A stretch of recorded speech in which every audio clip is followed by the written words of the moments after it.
তোমরা নিশ্চয়ই মাঝে মাঝে বাবার সঙ্গে বাজারে গেছো জিনিসপত্র কিনতে।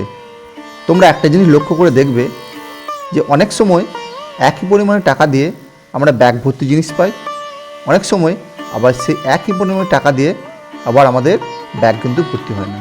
তাহলে এই জিনিসের দাম ওঠানামা করে কেন? এর উত্তর লুকিয়ে আছে অর্থনীতির দুটো মূল রাশির উপর, সেটি হলো চাহিদা ও যোগান। চলো এই চাহিদা ও যোগান কি আমরা একটু দেখে নিই। এখানে ধরো বন্যা কবলিত একটি এলাকার ছবি দেখানো হয়েছে। এখানে কি বন্যার জন্য গাছপালা সব ডুবে গেছে, ফসল নষ্ট হয়ে গেছে। তাহলে ফসল নষ্ট হওয়ার জন্য এখানে কি হয়েছে, দেখুন যোগানটা কমে গেছে, তাই না? বাজারে এখানে জিনিসপত্র কমে গেছে, তার ফলে কী হচ্ছে, যোগান কমে যাচ্ছে। কিন্তু দেখো মানুষ তো খেতে হবে, তাহলে মানুষের কিন্তু চাহিদা একই থাকার জন্য মানুষ কিন্তু বাজারে বেশি পরিমাণে এসেছে, তাই না?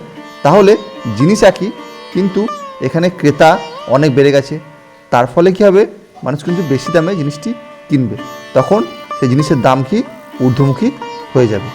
আবার দেখো এমন একটা সিচুয়েশন ঘটলো যেখানে বাজারে দেখো যোগান অনেক বেশি, তাই না?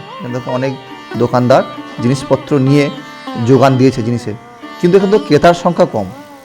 তার ফলে কী হবে, ক্রেতা যদি কম থাকে আর এদিকে যোগানের সংখ্যা বেশি, তাই না, বিক্রেতা বেশি, সেক্ষেত্রে কি মাল কিন্তু জিনিসের দাম কিন্তু সস্তা হয়ে যাবে।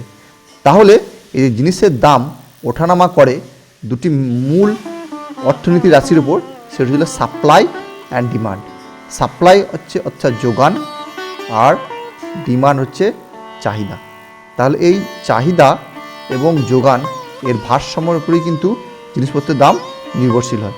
তাহলে আমরা কি দেখলাম, যখন আমাদের যোগান কি হয়, বাজারে যোগান যখন বেড়ে যায়, ঠিক আছে, কিন্তু চাহিদা কি থাকে, চাহিদা কম থাকে, চাহিদা কম, সেক্ষেত্রে কী হবে তুমি বুঝতে পারছো, যোগান বেশি চাহিদা কম।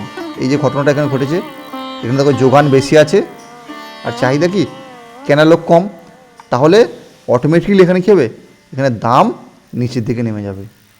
ঠিক আবার একটা সিচুয়েশান ভাবো যেখানে ঘটনাটা পুরো উল্টো ঘটে গেছে, যেখানে যোগান কম আছে, ঠিক আছে, সেখানে কী আছে আমাদের, সেখানে যোগান কম, নিশ্চয়ই বন্যা বা অন্য কোনো কারণে ভালো ফসল হয়নি, সেখানে কি জিনিসের যোগান কম আছে, কিন্তু চাহিদা ধরো কোনো পুজো এসেছে বা কোনো এবং কোনো ঈদ বা দুর্গা পুজো এসেছে, সেই সময় মানুষ কেনাকাটা বেশি করবে, তাই না?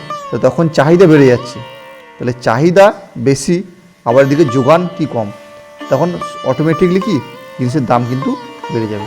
এভাবে চাহিদা আর যোগান এর ভারসাম্যের উপরই কিন্তু জিনিসের দাম ওঠানামা করে।